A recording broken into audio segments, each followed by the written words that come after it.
Hey everyone, welcome to another week of our daily devotionals.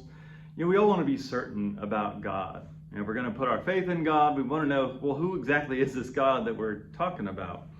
Well, one method that people use to determine things about God is to just pick out certain verses and that make claims about God and about God's nature, and then just kind of take those as definitive, right? That's how God is. So for example, one that I hear people use sometimes is this straightforward statement from the prophet Habakkuk, where he tells God, "Your eyes are too pure to behold evil, and you can't look on wrongdoing." Right, so this verse is used to explain how God treats sinners. Right? God can't look at them. Or even at Jesus on the cross, right? That's based on, I would say, a misunderstanding of Jesus' cry of abandonment. Right? God couldn't look at him because he was so sinful at that point. That's why he says, "Why have you forsaken me?" Are things actually that simple? Is that really the case? We need to be careful about what we say God can't do. We also need to be careful about taking a part of a verse out of context and making that a blanket rule for all time.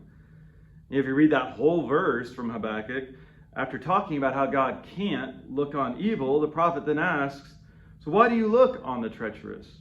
He's essentially saying, God, you can't do this. So why are you doing it? Can't really means shouldn't. And maybe Habakkuk isn't exactly right. What's going on here is that his expectation for God and his experience of God don't line up. So, when that same thing happens to us, should we try and tell God what God can't do? Or should we try and reevaluate our expectations?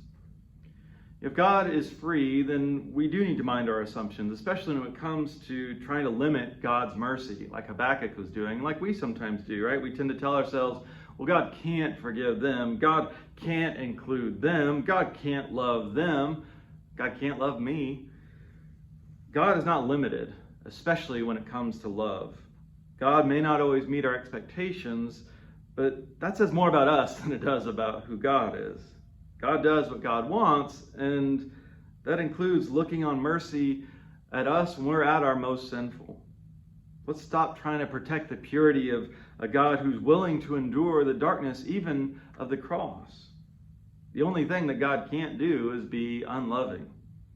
I think that's the God that Jesus believes in, and hey, my assumption could be wrong, but that is the God that I believe in.